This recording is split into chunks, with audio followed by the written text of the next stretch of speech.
I've been teaching for 15 years, and I'm fortunate as a U.S. history teacher that tomorrow I'm going to go off on a sojourn to the past, and we're going to be going to the Deep South for 10 days, because when one looks at the state standards, you mention civil rights, there's not a lot of depth there, The textbook, it's the same thing, you kind of hit a couple of highlights, but there's no real depth, there's no real understanding. It's kind of a soundbite history, it's small bits of history that are easy to digest. Dr. King makes the I Have a Dream speech, everybody can feel good about that. But you won't get anything about Reverend Fred Shuttlesworth, who was the hero of Birmingham. John Lewis might be mentioned. However, other players like Reverend Clark Olson would never be mentioned in a U.S. history textbook. The McNair family and their loss, they are not mentioned. Like Vernon Dahmer, who is just this heroic man who is absolutely nowhere in these textbooks. There's always the infamous picture of Elizabeth. You don't really learn anything about her. You don't learn the struggle that she went through. And of course, they might mention the Little Rock Nine, but one of the folks that we spent a lot of time with on the trip is Minnie Jean Brown Trickey, and she is never in the history book. She is not mentioned. All this is unknown history, and it's not easy for all of us to face that.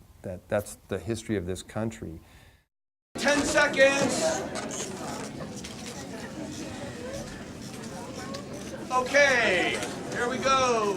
Dr. Lewis, if you come over here. This side, you have 30 seconds. Begin.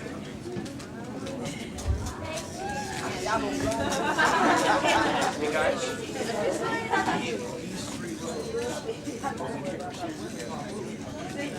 The struggle, segregation, discrimination, coming out of slavery, and the problems that we've had being accepted into the total society as first-class citizens, particularly here in the South, is not documented in the history books as far as I've seen. Some of the social problems we have are really only going to be solved when we look at ourselves. And that's a real key here. That's what this whole trip is going to be. You're looking at us. We're looking at ourselves when you go on this trip. This is a scary, scary trip. It's going to be so hard for you.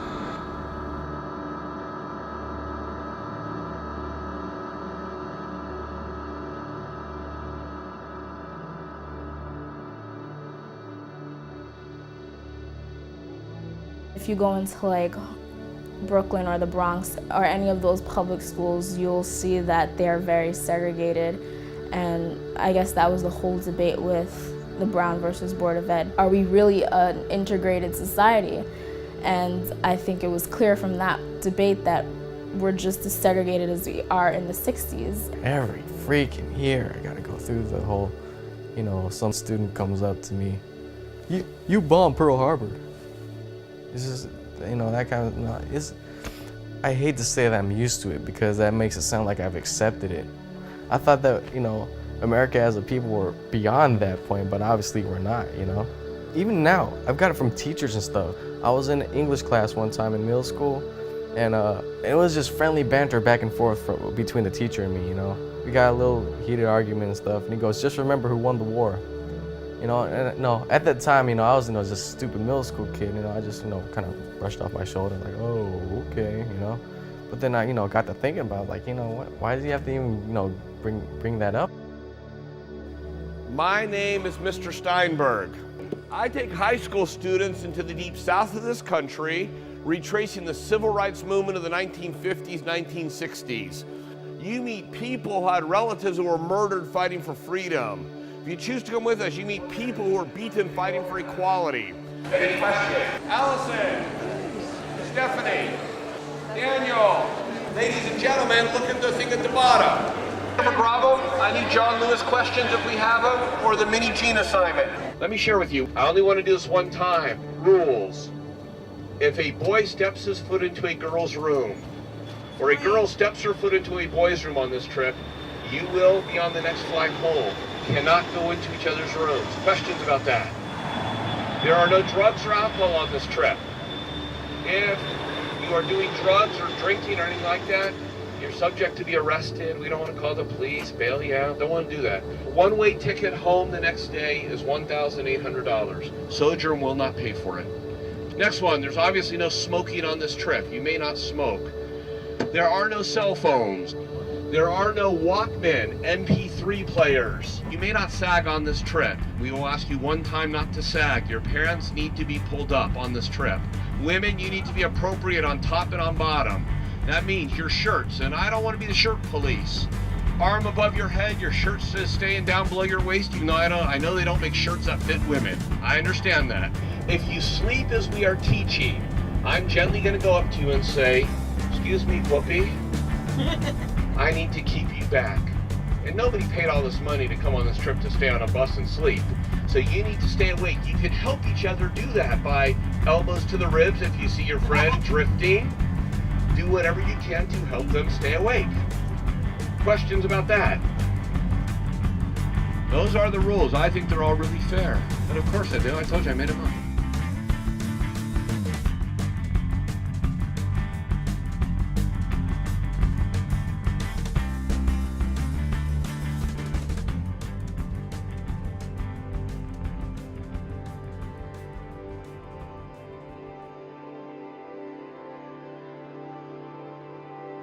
I can recall my mother used to take me downtown to, get my school clothes or whatever. And we had to go in the basement, what we call Pizit's bargain basement. We weren't allowed, as blacks, we weren't allowed up on the upper floors. We weren't allowed to drink out of the fountains. I recall one time we caught the city transit bus, and I remember my mother leading me by my hand, paying her fare through the front door and then exiting the bus, going to the back door and getting on board, where we were cramped like sardines in a can. And the front half of the bus, or should I say 3/4 of the way of the bus, was fairly empty. So, those memories are still vivid. One side of my family is Jewish and the other side is Russian. My dad told me that my grandpa's family was all shot in front of his eyes. But I mean, the people who done it are, dead already also. I mean, and their grandchildren, they have nothing to do with it. Because people look at me, they don't know my history. They don't know where I'm coming from, the fact that my family was from Russia, once you're white, they automatically think, you're white, you're American, or whatever. They have the whole mentality of Americans being white. And so, therefore, they assume that you were involved. Therefore, they assume that that's the way you think. They used to have, all those stereotypes as others. And it's just the color that makes you feel kind of guilty. That you look the same way that the people in those documentaries and movies look like, who were doing those things. White students have no guilt in this. This is not about guilt for anybody. I want to be really clear here. As we go through this, it's about understanding. It's about knowing the history, where we're at today. But our students, and I want to be really clear here, every white student in here has no guilt nor shame in any of the stuff we are discussing. But it's going to be certainly a different way to think than you might be used to. And we don't deal with it that much because what happens is it's painful for black people and shameful for white people, so we just kind of put it under the rug and don't deal with it. The only way healing can take place is to take it from under the rug and put it on the table and deal with it. Please don't carry the burden of your culture group on your back. It's way too heavy, okay? Like, one of the things that sometimes happens is saying, well, I'm defending my group. It's way too heavy to carry. We're not asking you to do that. You cannot speak for an entire group. So that means that, does that make sense? Racism is the ism that we're focusing on for this session. And bringing out the institutional part of racism. Prejudice based on skin color does not become racism until you add social, political, economic, ideological, and institutional power. One thing that I don't want you to lose, okay? Don't lose from the individual to the institutional.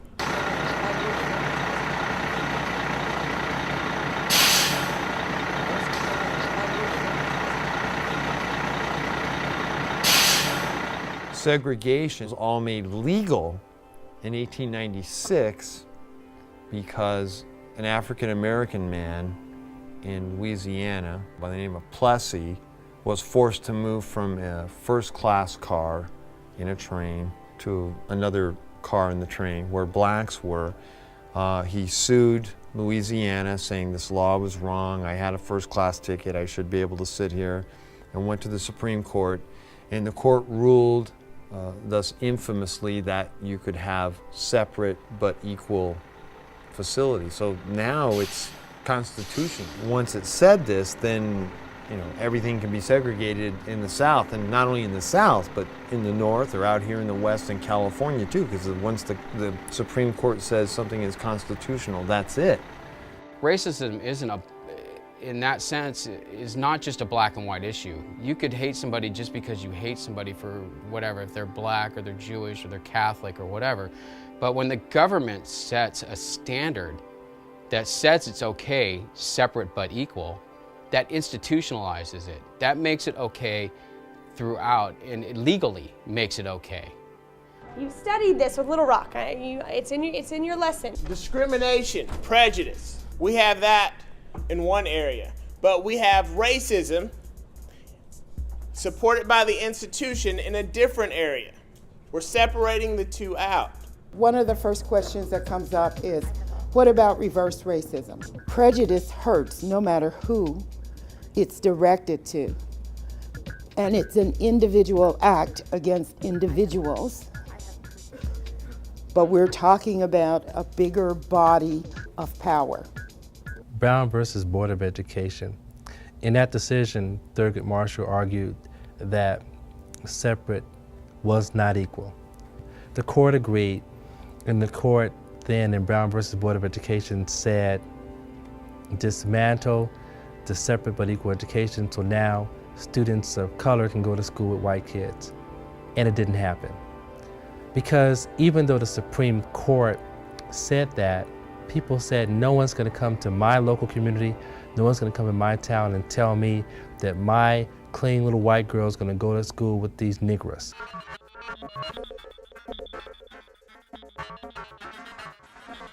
In 1957, 9 black students volunteered to go to high school here.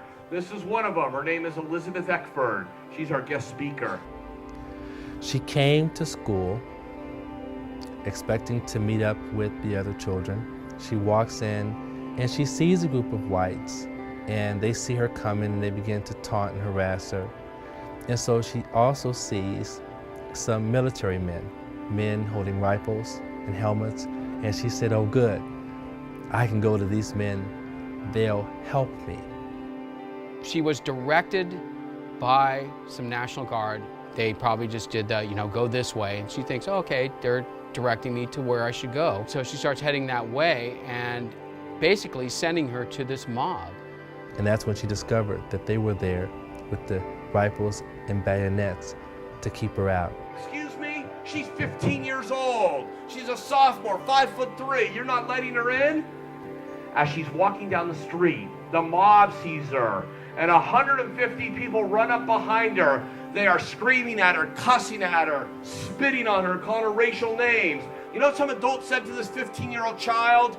Let's take her over to this tree and let's hang her. Ladies and gentlemen, Elizabeth made it home. She made it to the bus stop, and then she made it home. When she went home, she took off that dress. She made that dress for her first day of school. Felt so proud, she made her own dress. She never wore that dress again. Why? She said when she took it off, there were spit marks all over her. If somebody had helped her, raise your hand if you think her life would have been different if somebody would have helped her. Nobody did. Ladies and gentlemen, are you going to be silent when you go home? Are you going to be silent? Imagine a girl, a timid 15-year-old girl who doesn't like to talk, very quiet, and being thrust in this position of having this angry mob who virtually lynch her because she was breaking this barrier that had been there since the beginning of this country. African Americans were first brought in bondage to this country in 1619, so now we're at 1957. It's over 300 years later, and she and these other young people were breaking that down. And she's a living proof of somebody who had to go through this for this country to change, and now she's here tonight, and it's a great honor for us. Often children have a sense of innocence, thinking that things are going to eventually turn out right. Imagine what this young lady had to go through when she realized that so many people hated her for something she had no control over. We can't control our race or ethnicity. What would I do if my daughter came home after being put through such punishment? I mean, as a father, I would say, no, you're not going back to school. You're not going to that school. We're just going to live in the status quo. We're just going into Central High here, and we've got some bad news. Elizabeth Eckford is not going to be with us today. She was in the emergency room last night, so she's going to have to cancel out on us, which is a real disappointment for the kids because they know about her life and everything she's been through. She wears that pain in her heart right on her sleeve. It's apparent. So, anyway. Totally bummed. Totally bummed. Totally bummed.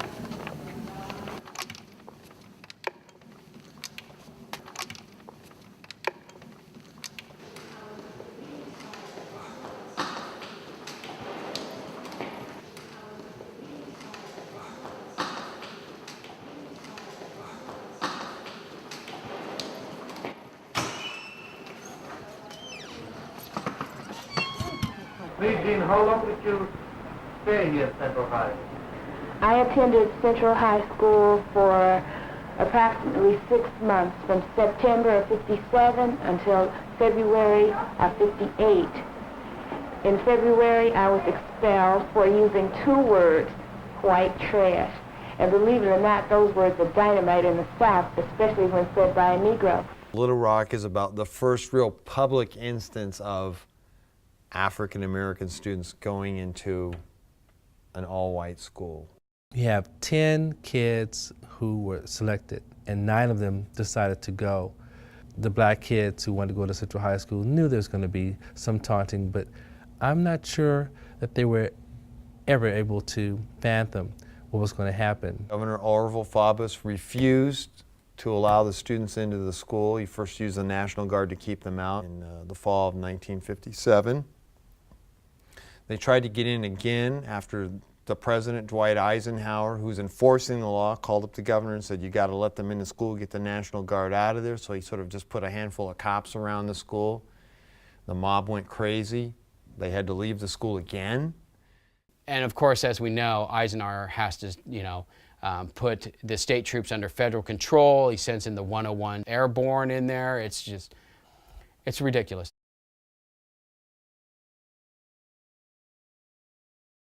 She went through the same abuses as everybody else went through. The taunting, the verbal abuse, the physical abuse, the tax on the seat. I heard stories of they would break bottles and then, as they were walking by, trip them, and so they'd fall on the broken glass.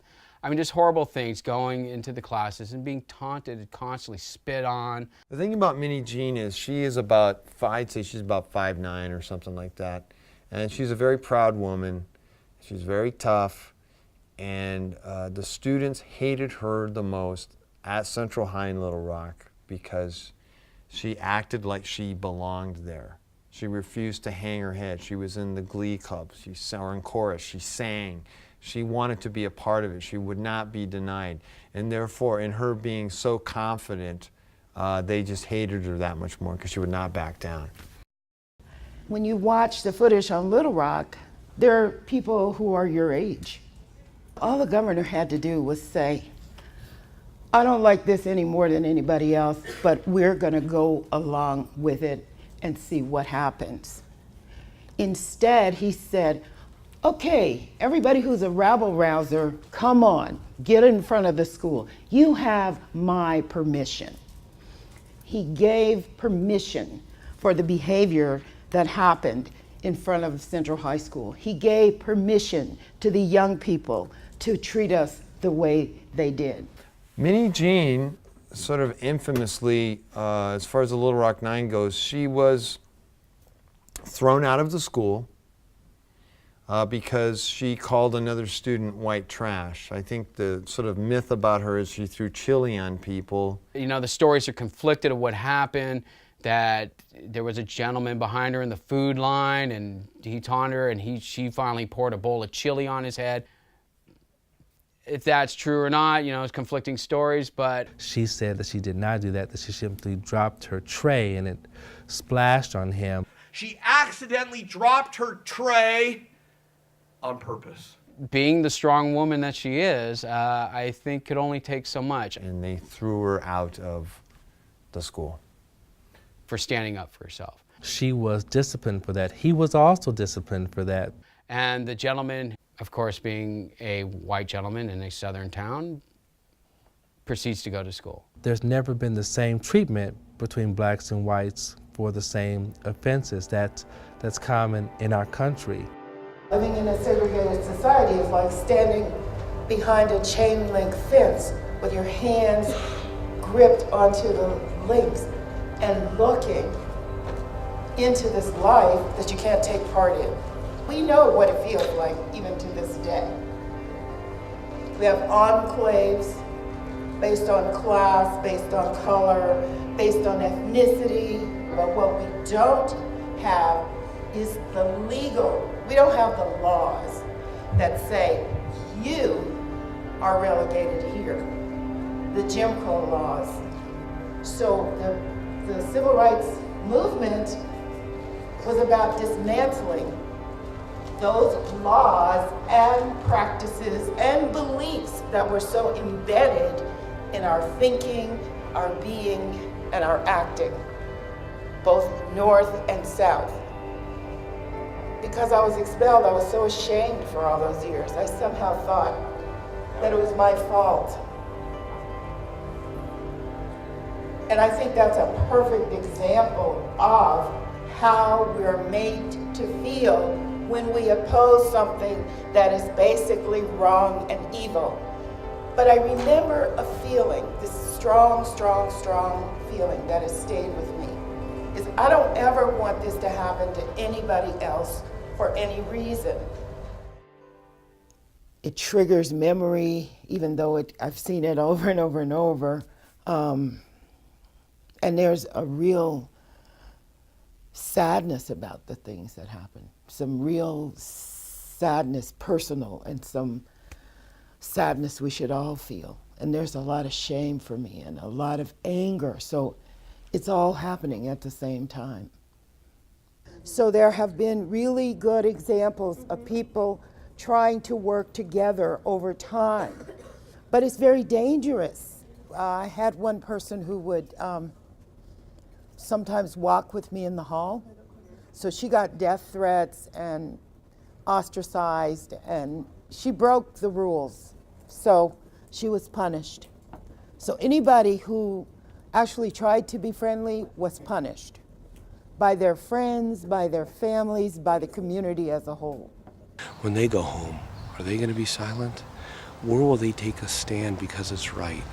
Elie Wiesel, famous Holocaust survivor, said it wasn't the people who are the most evil who caused it to happen. It was the people who did nothing. It was indifference. One of our goals of this trip is students aren't silent witnesses, that they will take a stand because it's the right thing to do, and they will not be indifferent. And Central High School, the courtyard, is the perfect place to write about it. This is their testimonial to not being silent witnesses. Now, quick little history lesson. We become a country in 1776. We say all men are created equal.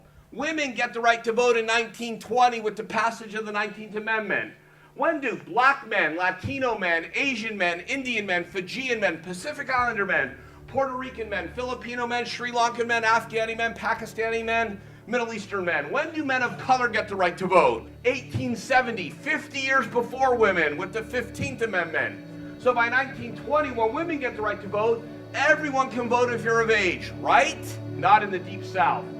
During Reconstruction, 1865, 1877, we had blacks acquiring wealth. We had some semblance of economic power. And what happened? 1866, the Ku Klux Klan, Pulaski, Tennessee, formed this group to prevent blacks from accumulating wealth, accumulating power. If you were trying to vote, God forbid, if you were trying to exercise your right to vote in this country, you could be lynched. If you wanted to vote, you'd have to walk up these stairs in Selma, Alabama, go to the courthouse. By the way, you see how ugly green that is? It was ugly green in 1965, it's ugly green today. You'd walk up those stairs and you'd see someone who looks like me.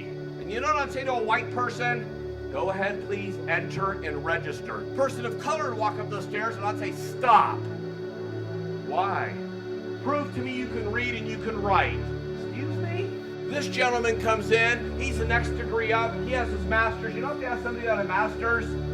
How many grains of sand in my hand? You know if you ask somebody who has a PhD, had their doctorate? How many jelly beans in a jar? Ladies and gentlemen, our guest speaker, John Lewis, who's in the white coat, said no more.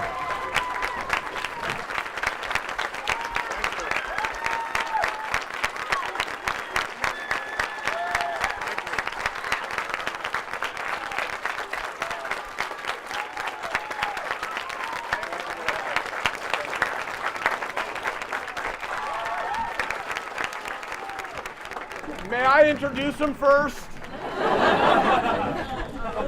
He's leading a march across this bridge. 600 people are walking across this bridge. There's women and children with him. The date of the march is March 7, 1965. Ladies and gentlemen, notice these men right here, called state troopers. They stop John Lewis.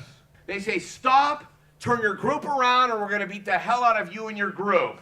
John Lewis says we're Americans. We have the right to vote. We're nonviolent. We're not turning around. The trooper said attack. And attack they did. It's a picture of John Lewis being struck over the head by the trooper's nightstick. Trooper came up to him a second time, hit him as hard as he could over the head. You've all bumped your head, you know what that feels like? His hit so hard on the head, it cracked his skull. Ladies and gentlemen, we crossed that same bridge. We marched to where they're beaten and make a promise that when we turn 18, we will register to vote because voting is power. He tells our young people there's some good things to be arrested for. Go make trouble. Make good trouble. Does anybody know what John Lewis does for a living today? He's a member of the United States Congress. He represents the state of Georgia. He's beaten bloody many times, always nonviolent. You know what his nickname is in Congress? My favorite nickname. They call him the conscience of Congress. And Lord knows they need a conscience, don't they? In Selma, Alabama, in 1965, only 2.1% of blacks of voting age were registered to vote. We made a decision, the movement did, that we will march from Selma to Montgomery to dramatize to the nation and to the world that people of color wanted to register to vote. Sunday, March 7th, after attending church, about 600 of us gathered outside of the church on a playground, participated in a nonviolent workshop.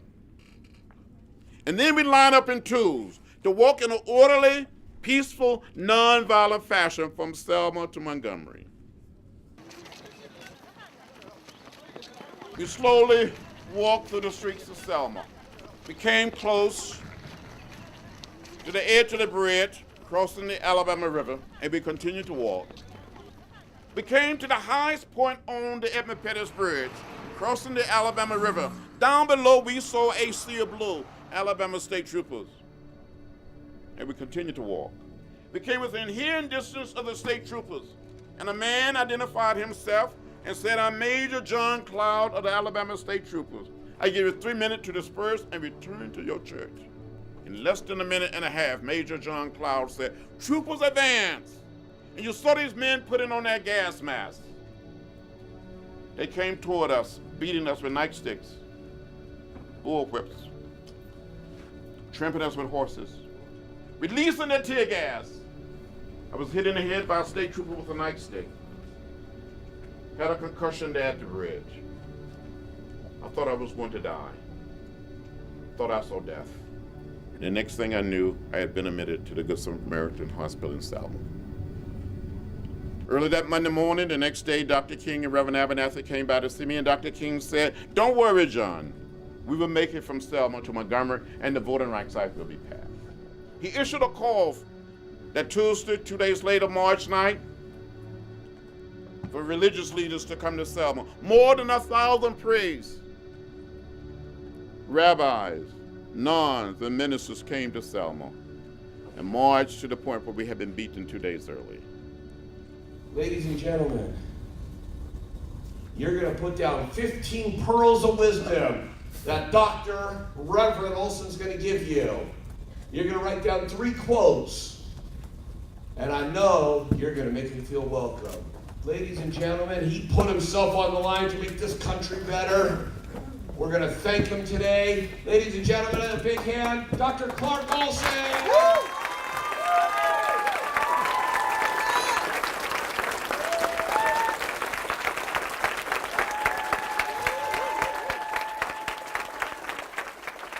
Clark Olson was one of these folks who came to Selma for the Second March. And he was a Unitarian minister, and he met other Unitarians that he knew, one of them being Reverend James Reeb. He was right there when Jim Reeb died. He was, holding, he was holding his friend in his arms and stuff. It's really, really hard to try and picture that whole situation. The very moment it happened, that is when the 3 guys came across the street at us and swung a club at us,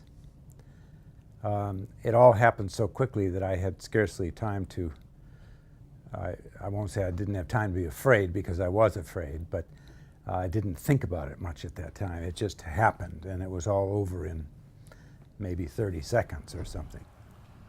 But I looked around and saw Orloff Miller, whom I had known before better than Jim Reeb, whom I also saw, but I knew who he was. And the 3 of us happened to group up together and say, "Yeah, let's go off to dinner."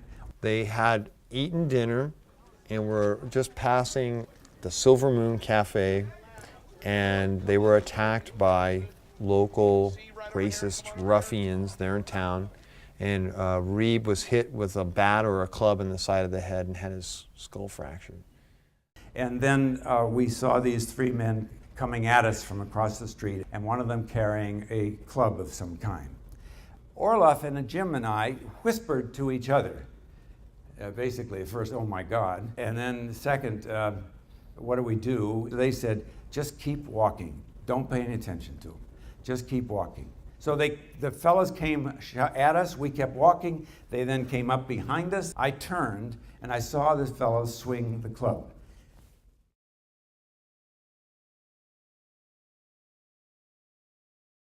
As you can see, I can still have some emotions about it. It took a long time for the ambulance to get there, and the ambulance got a flat tire halfway.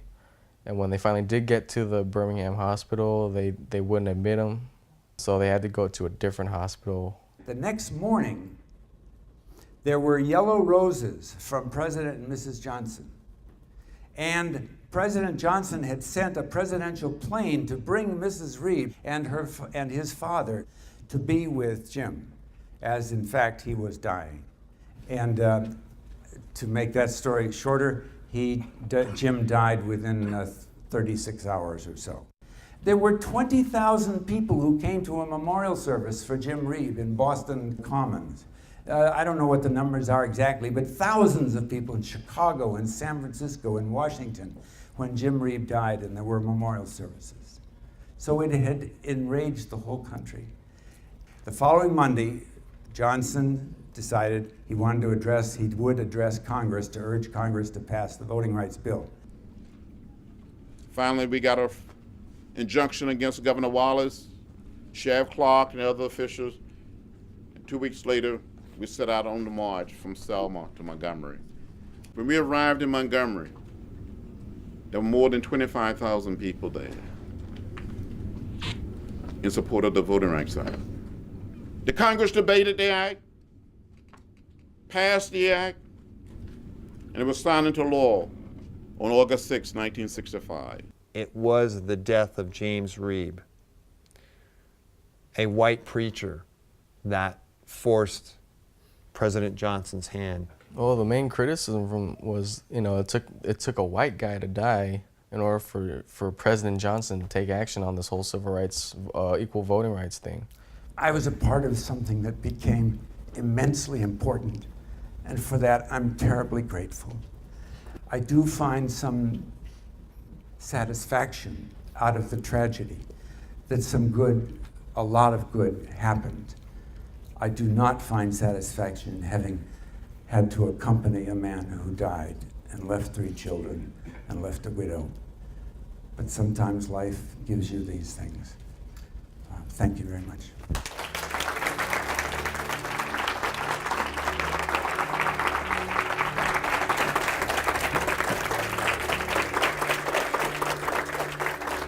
The people, a small group of people, actually forced the president, the leader, to force change. I mean, that just never happens. You have to look at these people as almost like the forefathers, as they came out and they fought a revolution for representation, to speak their own minds. The same thing happened in the 60s. I see it as the Second American Revolution.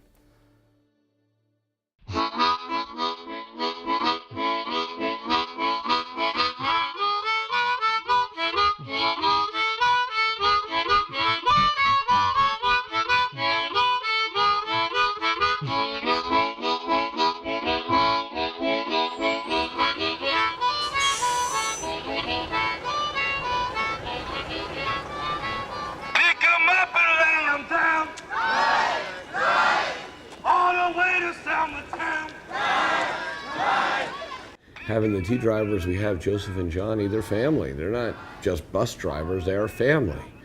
And having these incredible guys who understand what this is about, they are part of our protectors. They look out for us, they are our protectors. They go over and beyond the job, and they add to the safety of the trip. I mean, these guys are family, plus they've lived it. Joseph from Birmingham's lived it, Johnny has lived through the era, and they both love kids. So for me, they're wonderful.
I think there's levity throughout this trip.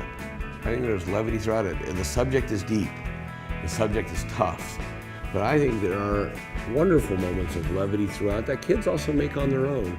They're much more resilient than we think.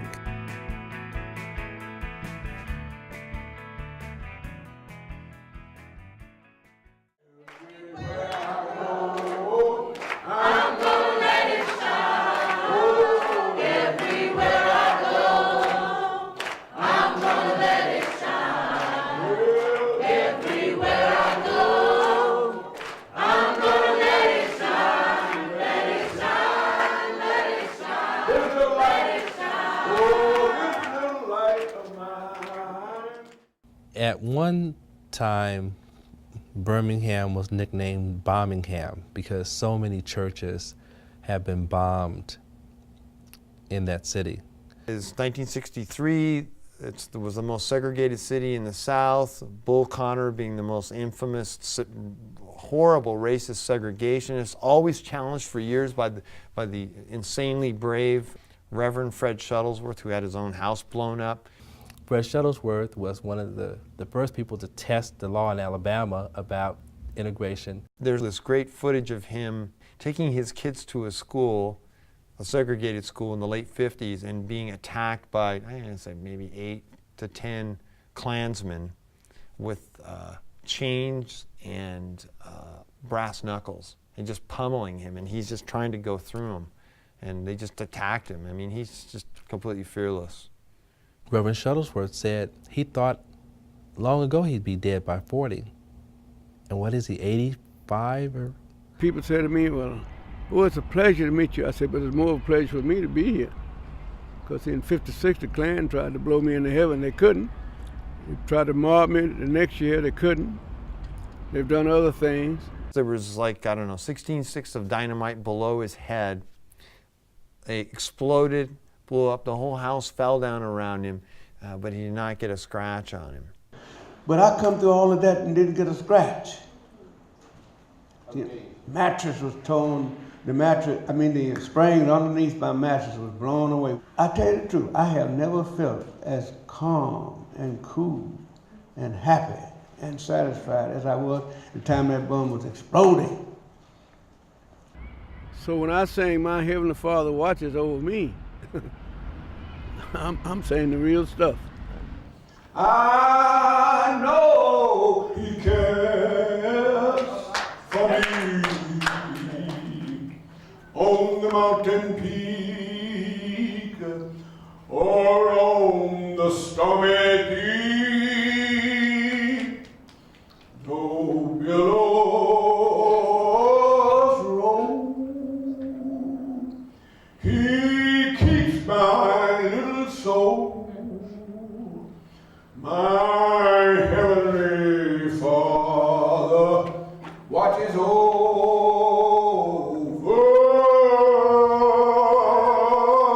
me. That's it.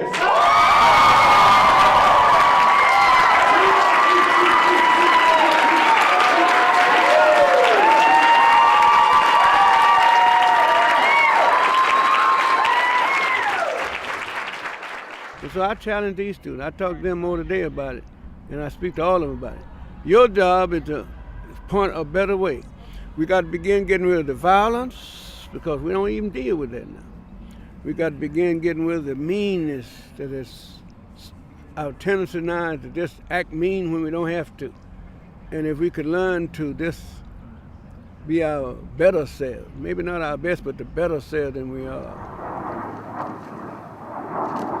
After studying you, I remember thinking of a quote by Nelson Mandela, and I don't think I have the exact words, but he said, "We are made to make manifest the glory of God within us. And as we are liberated from our own fears, our presence automatically liberates the fears in others." And I feel that because of that, you are an incredible hero. Not only were you able to liberate yourself from your own fears and follow your path and the design of God and never question it, but you are able to garner the focuses of others in Birmingham and be such a profound leader that people just were compelled to follow you. And I can only hope that one day I can have a fraction of the courage and heroism that you exhibited throughout the 60s and today.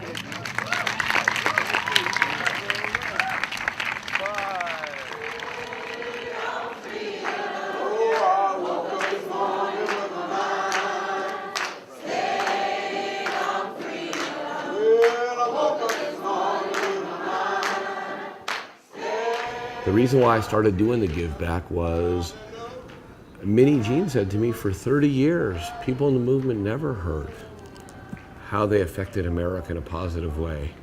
Now, students write letters, but it takes time to get the letters and to read them. To get this immediately, I think, is cathartic for our speakers. what he did, if he hadn't taken the stand that he had, Birmingham probably today would not be what it is. He never got the recognition that he deserved. That's point blank.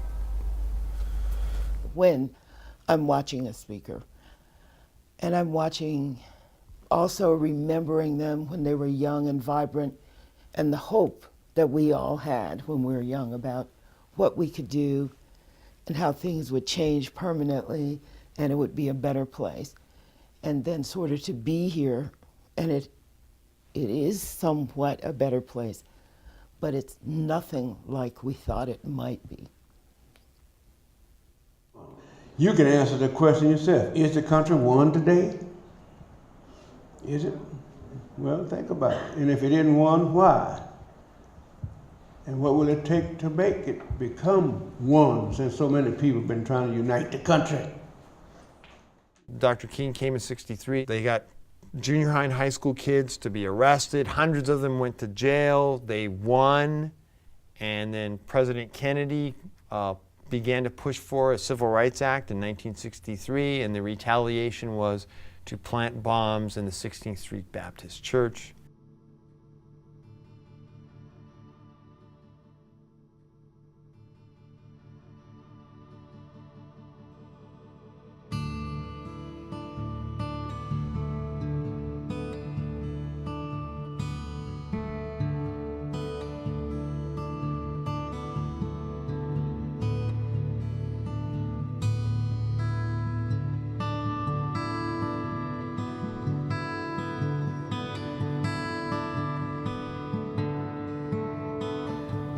What happened on September 15th? You had 4 little girls who were in, I think they call it the basement of the church. They were in the dressing rooms or the areas of the church preparing for Sunday school. Denise McNair was 11 years old. She was the youngest of the 4. There was a phone call. All the person said was 3 minutes. In 3 minutes, huge explosion, and 4 little girls were killed. Many people were injured. This incident rocked the country because in America, the church was seen as a sanctity, as a place away from the horrors of sometimes a brutal life. So here was the place that people went for family and for empowerment. And these young girls were not there for any political activity. They weren't politicians, they weren't civil rights activists. There were 4 innocent little girls. And so here, some group of people who so hated blacks and so desired to intimidate them that they set a bomb in a church.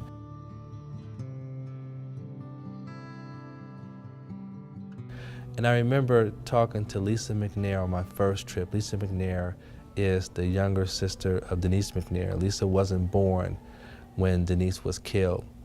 And I remember saying, Lisa, where was your sister killed? And Lisa walked with me and she pointed to the area which was the dressing room, and she says, I think it was right there. One of them was around my age at the time I went on the trip, and the others were just a few years younger. And the fact that we just walked by and saw these were where they spent their last moments before they were killed it was really sad, because, I mean, this happened just around 40 years ago, and this was where they had been living and breathing and moving, and then in a split second all of that vanished because of just a sort of hatred that is just an ugly hatred. 2 or 3 of those guys had escaped prosecution in prison, even though they're incredibly old now, but they have since, in just the last 5 years, prosecuted them and put them in prison for that horrible thing they did. What had killed their daughter was a piece of a stone that had lodged in her head.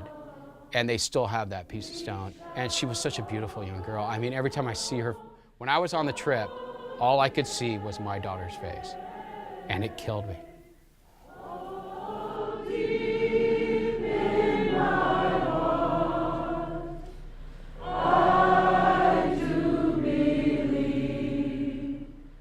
I know that my parents really enjoy sharing with the kids their experience. I think it's an opportunity for them to get their story told.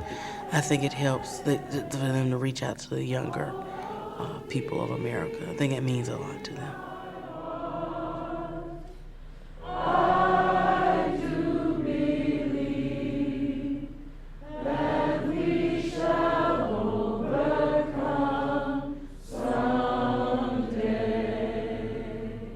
That was like the it point for me. After taking so much in, and learning about it, it reached the point where it started to relate to my life. And that's when I kind of broke down. After the tears came out, I felt kind of better. Kind of like a confession, I guess. You know, asking for forgiveness or whatever, for like after all the things that I've done and said and whatever, everything that I regretted prior to the trip that I've done.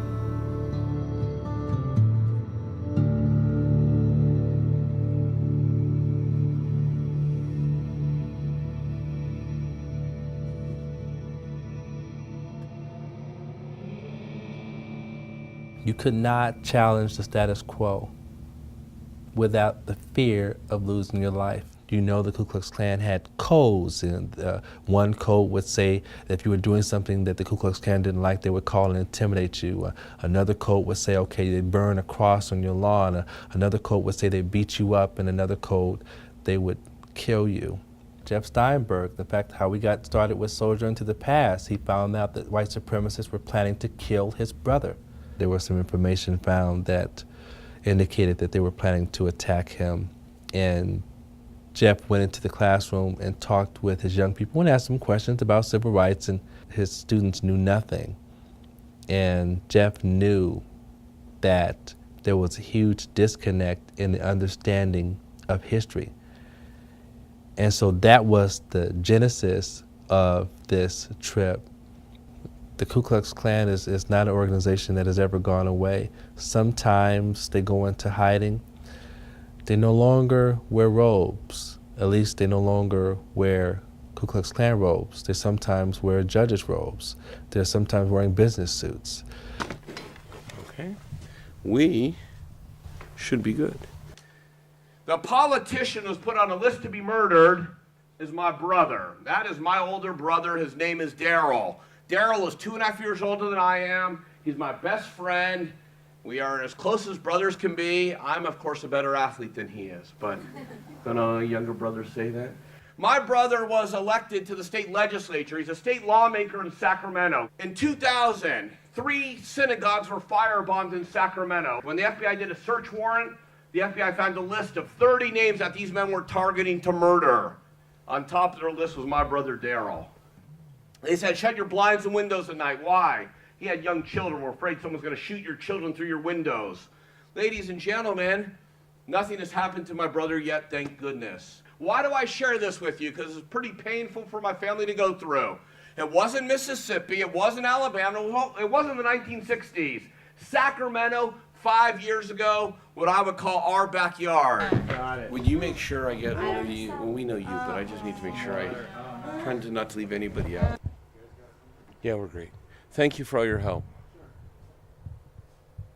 I just know from my own background, too, as a Jewish person, all the hatred that's out there. Anti-Semitism runs rampant. I feel it and hear it a lot. Personally and societally, I feel it.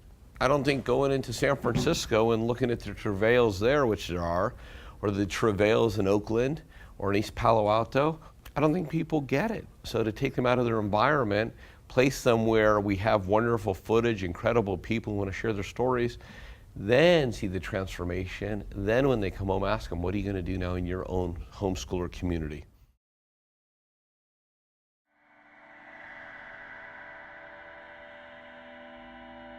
In 1966, a man named Vernon Dahmer Sr. went on the radio to encourage people to come out to his grocery store to register to vote.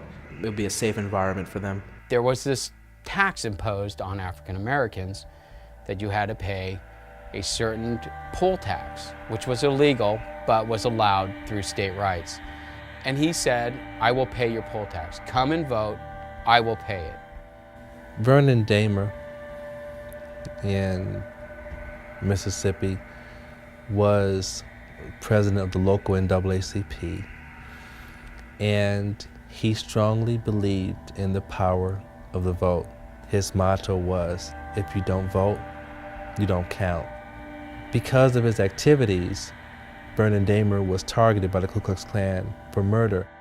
So that night that he went on the radio, the family was asleep and a couple cars pulled over in front of the Dahmer house. And he and his wife, Betty, would sleep in shifts.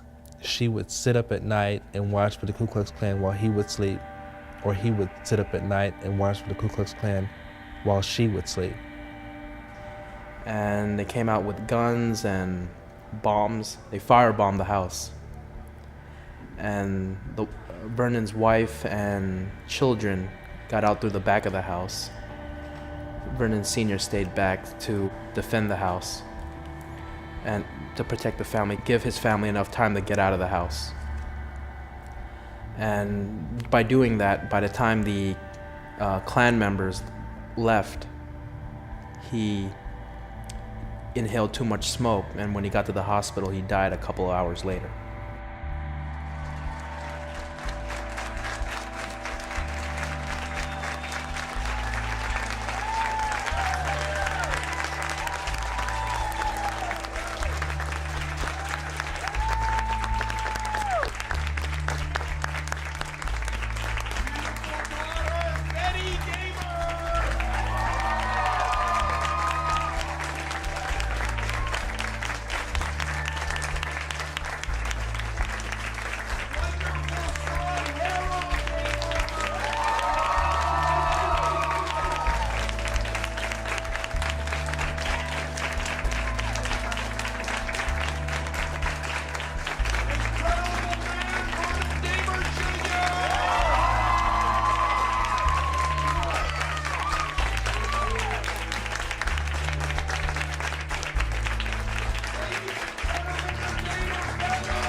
Vernon Dahmer's 4 sons were all in the military.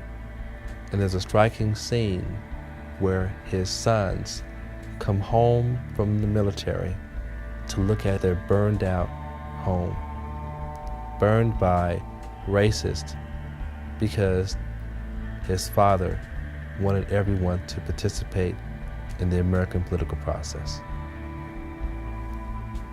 A while later, the man called Vernon Dahmer and told him that he knew a lot of details about what had happened that night. And so Vernon Dahmer, of course, was very shocked, and he kept up this phone conversation with the man, and eventually they ended up meeting. And Story gets stranger. Dahmers are walking out of the courtroom in '98. Someone stops him and says, "Can I speak to you?"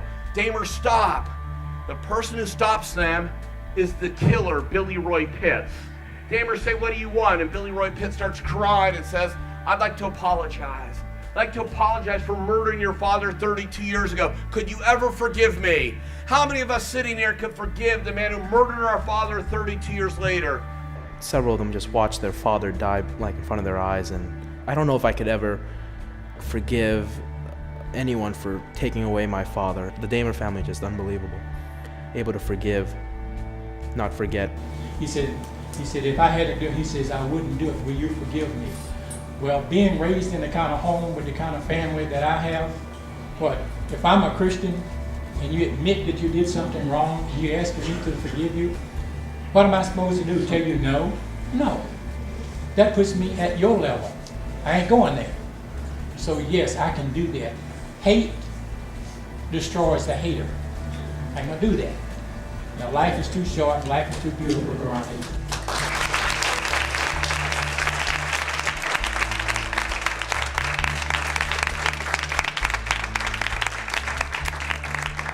I think that's a great quote to put down. Hate, what does hate do?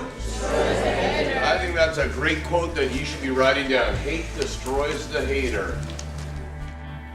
He was able to, I guess, uplift his father's memory even more so by forgiving the man, because when he was talking, he talked a lot about how his father was a very selfless person and he would help blacks and whites alike. Well, I love Vernon Damer. I love Vernon Damer. If you don't vote, you don't count. Your voice has to be heard. People's lives have been taken. Note what I'm saying here. I'm not saying their lives, they gave their lives, because I don't think people wanted to die. I know nobody wanted to die. Lives were taken way too early, way too early. And many lives were taken for the right to vote. Well, if that doesn't inspire you to get out there and say, my voice is going to be heard, I'm not sure what will. They're standing by their father's gravestone and discussing the situation. And then the best thing is they bring out voter registration cards and have you must vote. To this day, they're still about registering to vote and voting.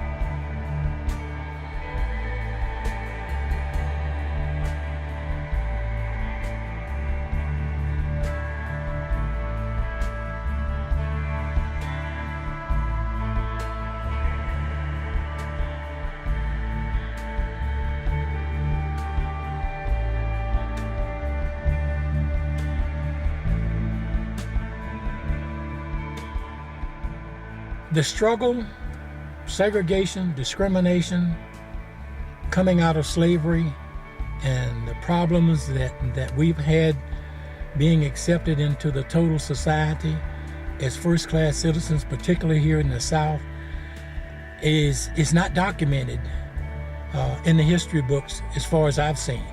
If we want the total population of this nation to understand what has happened during all these years of oppression of a particular race of folks, primarily black folks, then it should be documented. Don't hide this history. Bring it out. Teach it in the classrooms, because white America needs to know about the struggle that the black Americans went through during all these years and the tragedies that we suffered. At this point on the trip, we're on the downhill side of it, but we slow down the work a little bit. We're heading from Hattiesburg to Jackson. I'm looking forward to going to Jackson because we're going to meet Jerry Mitchell, who was the journalist that exposed the Sovereignty Commission, which is something I, as a history teacher, knew nothing about until I came on this trip.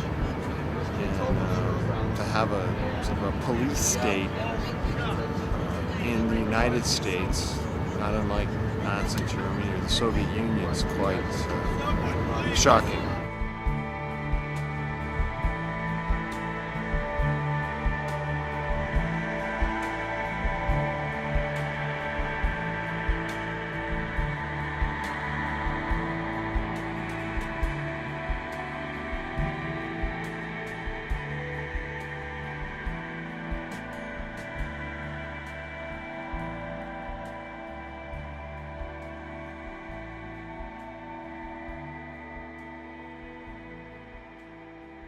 Today, you get to meet what I like to say, one of the good guys.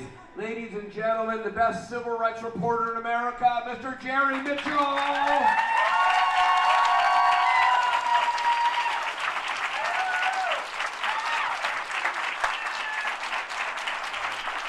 In a sense, Mississippi was a police state in the 50s and the 60s. The authorities, the state authorities, kept information on people in Mississippi who were involved with the civil rights movement. And they would often feed information to the Ku Klux Klan. And there was literally like 100,000 pages or files in the state capitol in Mississippi.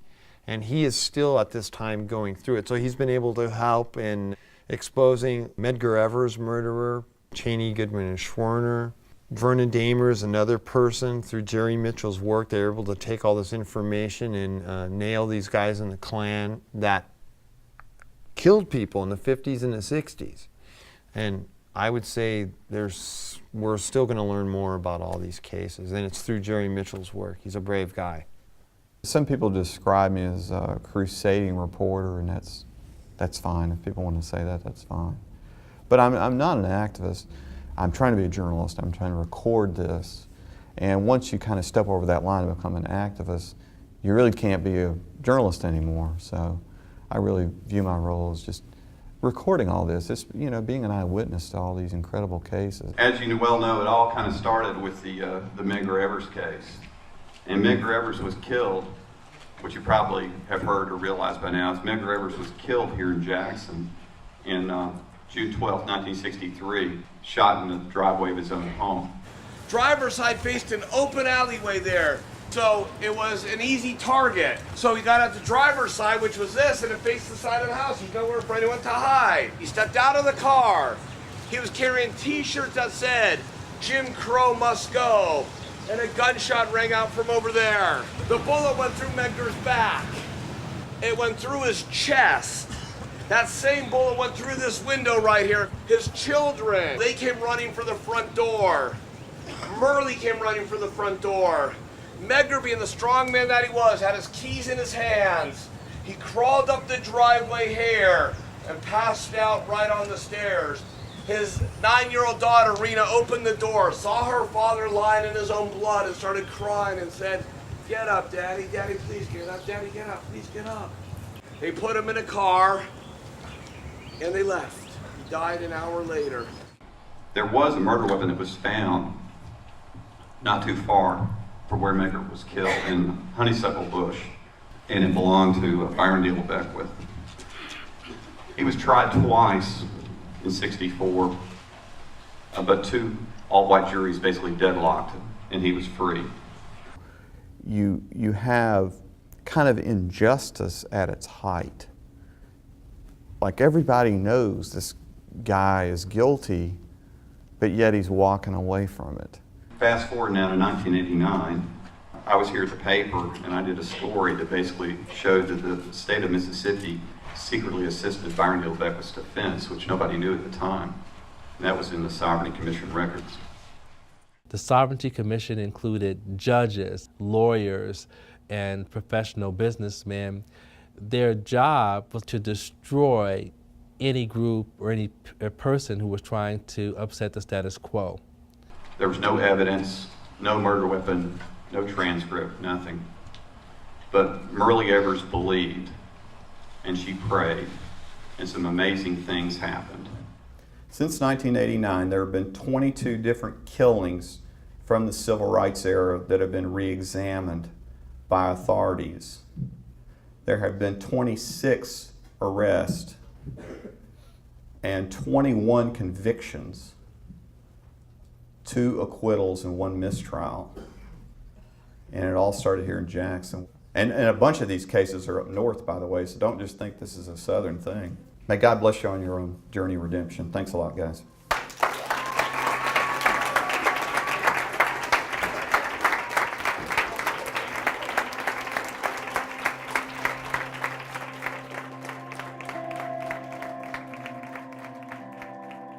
King Solomon once said, where there's justice, there's joy.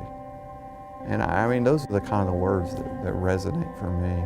I mean, to see the joy on people's faces like Myrlie Evers after Byron Neal Beckwith was convicted after all those years. To see the Dahmer family after Sam Bowers was convicted after all those years. I mean, it's something, lots of people involved in this. And so, I just don't view it as me. I don't. I mean, a good picture of how I think of this is I'm at the very top of a very tall mountain, and there's a little snowball that starts. and then by the time it gets to the bottom of the mountain, it's an avalanche.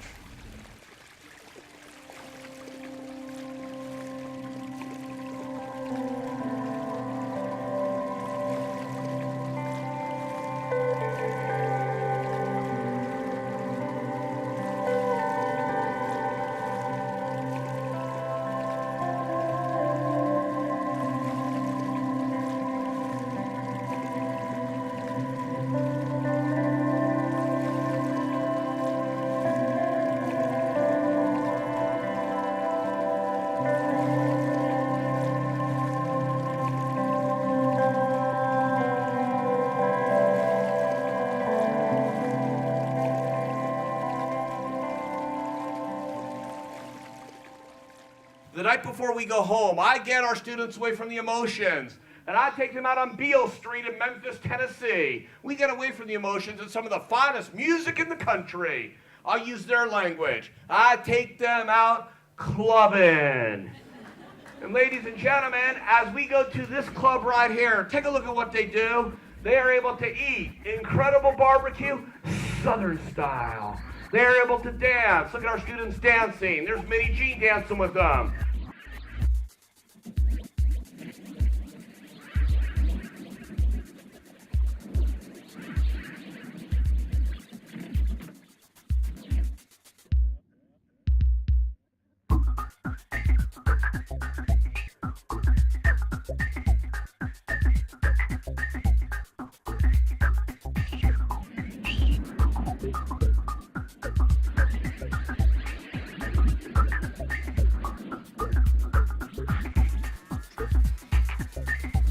I think many people think they're in for a tour. I never call this a tour, ever. I call it, when they come home, I think they realize they've been on a journey, and it's a journey of the soul. Somebody said to me, this trip was like soul candy.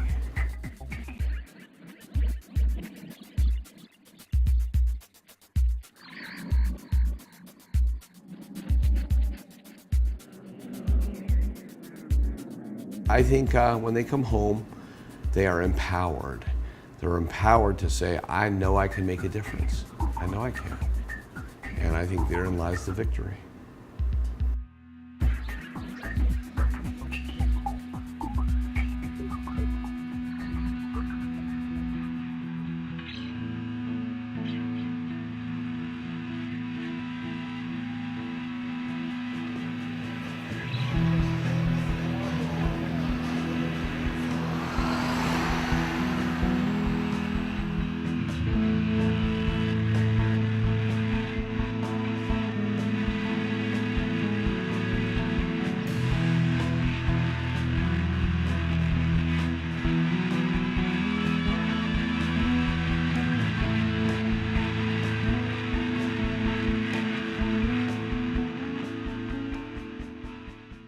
Not once upon a time fairy tale stuff. What you saw on this trip is real.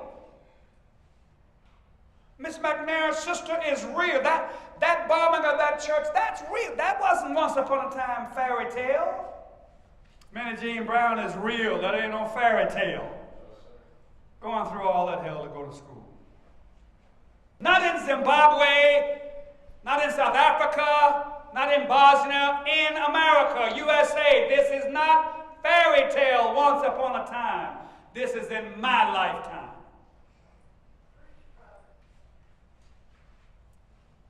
All those lives that were lost and all the horror that was put upon us, and we don't deal with it that much because what happens is it's painful for black people and shameful for white people, so we just kind of put it under the rug and don't deal with it. The only way healing can take place is to take it from under the rug and put it on the table and deal with it. I never really understood, Jeff, why the graveyards had to be segregated, because dead people don't bother each other. They just get along. Reverend Kyles was on the balcony with Dr. King when he was shot. He spent the last hour with Dr. King. He talks about dreaming and dreaming big. He talks about the power of a dream. It's the perfect speaker to end this trip, because if this trip's all about hope, then dreaming big about the change you can make in your community, your school, your home, your life, your family is part of the dream. Dinner was to be served at my home on April 4th. I told him dinner was at 5 o'clock. He called the house. They told him dinner was at 6. So when I came here to the motel to get him at 5, I knocked on the door at the room 306. And he said, dinner is not until 6, and I am in no hurry. That gave me the wonderful privilege to spend the last hour of his life with him. 3 preachers in a room, Abernathy, King, and Kiles. And of the 3, I am the only one left. About 5:45, we walked on the balcony. Ralph was still in the room. Abernathy put him on, he was shaving. Martin and I walked on the balcony. We stood side by side. He was saying hello to people he had not seen. He saw Jesse Jackson and said, Jesse brought a band down. Don't take that whole band to Kyle's house. Jesse said, I'm not taking the band to the house. Then Jesse said to him, I want you to meet Ben Branch, the band leader. So they started walking towards the balcony. We were the only ones on the balcony, Martin and I. Ralph was in the room. Everybody else was on the first level. He started walking toward them. I said, come on, guys, let's go. I got about 5 steps. Kapow! The shot rang out. I looked back and saw that he had been knocked from the railing where that reef is, back on the balcony. I ran to his side. There was a tremendous hole in the side of his face. The bullet was a dum-dum. It doesn't go in straight. It mushrooms, it explodes, and went all down in his chest and tore all of that out. We couldn't see that under his shirt, but there was blood everywhere. And so the picture of people pointing is in response to the police saying, where did the shot come from? I took a spread from one of the beds and covered him from his neck down. He never spoke a word. Someone put a towel to his face. We got someone on the switchboard, and I told Jesse to call Mrs. King, and I called my home. I was doing what needed to be done, but I was just doing it perfunctorily. I was really out of it. I have no words to express what I was feeling or how I was feeling. They finally came and took him to the hospital, and we waited. About an hour or 2 later, they called to say that Martin Luther King Jr. had officially been pronounced dead at the St. Joseph's Hospital in Memphis, Tennessee, where he was shot on the balcony of the Lorraine Motel. But for many years, I wondered, why was I there? Of all the places he could have been, we were friends, but all the places we could have been, why was I there at that moment in time? There had to be a reason. What was the reason? And it troubled me so. Why was I there? And then, like the unfolding of the flower, I waited, and the revelation came. I was there to be a witness. And my witness has to be true. Martin Luther King Jr. didn't die in some foolish way. He didn't overdose. He wasn't shot by a jealous lover. He wasn't shot leaving the scene of a crime. He was a man with an earned PhD degree at 27, a Nobel Peace Prize, oratorical skills that are off the charts, all the things he could have been. Could have been university president, could have been UN ambassador, all the things he could have been.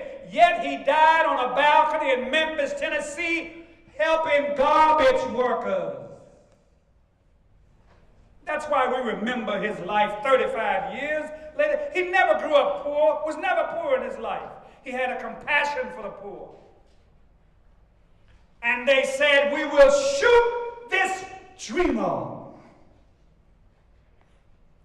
And then we will see what happens to his dream.